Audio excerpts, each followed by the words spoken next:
గంగా యమున అంటే సరస్వతి నది అనేది హిమాలయాల్లో పుట్టి ఎక్కడో పుట్టినది నది. కాళేశ్వరం దగ్గర పుష్కరాలు జరపండి. కాళేశ్వరం దగ్గర సరస్వతి నది ఎలా ఉంటుంది? గోదావరి నది ఉంటుంది. వాళ్ళు నిర్ణయించుకున్నాక సరస్వతి ఇది గంగా యమున సరస్వతి అన్నీ కలిసే ఉంటాయి, త్రివేణి సంగమం అంటారు. త్రివేణి సంగమం అనే చెప్తారు. అక్కడ కలిసే చోటు ఎక్కడ ఉంది? ఎవడికి తెలుసు? ఎవడు చూశాడు? ఆయన చెప్పాడు. భక్తి ఉన్నవాడు, నమ్మకం ఉన్నవాడు అందరూ పరిగెడతారు, అందరూ చేస్తారు. నాకు ఒక్క మాట చెప్పు, తెలంగాణలో పుష్కరాల ఈ సరస్వతి పుష్కరాలనే సంగతి తెలంగాణ ప్రజానీకం మొత్తానికి తెలుసా? అసలు ఎవరికీ తెలియదు. మా దాంట్లోనే 30-40 మందికి తెలియదు. ఒకళ్ళిద్దరు నన్ను అడిగారు, మనకి సరస్వతి నది ఎక్కడుంది గురువుగారు అని. కాళేశ్వరం దగ్గర సరస్వతి పుష్కరాలు ఏమో నాకు తెలియదు అన్న. బికాజ్ సరస్వతి నది కోసం నేను ఇంకో చోటుకి వెళ్ళా. తెలంగాణలో సరస్వతి నేను చూడలే.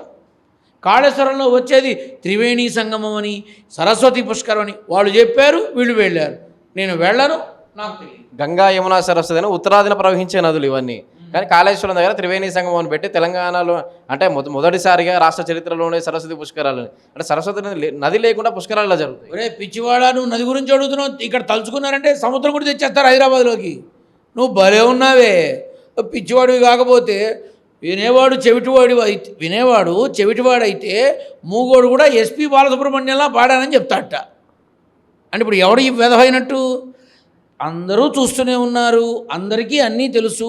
పుష్కరాలంటే తెలియని వాళ్ళు లేరు. నిజంగా పుష్కరాలే అయితే తట్టుకోగలరా అక్కడ జనాన్ని? ఆంధ్ర నుంచి రారా, తమిళనాడు నుంచి రారా, కర్ణాటక నుంచి రారా? ఎందుకు రాలేదు? ఎందుకు ఉన్నారా అక్కడ? ఆ రకంగా ఉన్నారా? 15-20 లక్షల జనాలు ఉన్నారా అక్కడ?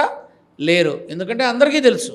దీనికోసం కోట్లు ఖర్చు పెట్టింది రాష్ట్రపతి ఏర్పాట్లని. కానీ గాలివానకు టెంట్లు కూలిపోయి అక్కడ సాధువులు కూడా ఒక వీడియో చేశారు. ఇక్కడ ఏర్పాట్లు లేవు, ఏమీ లేవు, దేవాదాయ శాఖ మంత్రి కుంటా సురేఖ గారు చూడాలి, మీరు అంటే చర్యలు తీసుకోవాలి, ఏదైనా ఏర్పాట్లు చేయండి. లెక్కలేమో పేపర్స్లో ఉంటాయి, సొమ్ములేమో బ్యాంకు ఖాతాల్లో ఉంటాయి, మనుషులేమో ఏసీ ఛాంబర్లలో ఉంటారు. ఎటొచ్చి పడే ఇబ్బంది ఎవడు? అది నమ్మి వెళ్ళి అక్కడికి వెళ్ళి నానా ఇబ్బందులు పడేవాడు. ఎంతకన్నా ఏం జరుగుతుంది? ఇది కాదని చెప్పమని ఎవరినన్నా నన్ను తిట్టుకున్నా సరే లేదు నాన్న, లేనిది మనం మాట్లాడుకుంటున్నాం. అసలు త్రివేణి సంగమమే లేదు అక్కడ. పవిత్ర సంగమం అని మన విజయవాడ దగ్గర ఫెర్రీ దగ్గర ఉంది, అది పవిత్ర సంగమం అంటారు. కృష్ణా గోదావరి కలిసింది అని.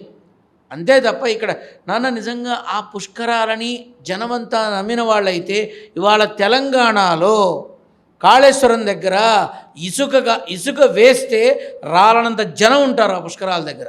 లేరు అంటే అర్థం చేసుకోవచ్చు.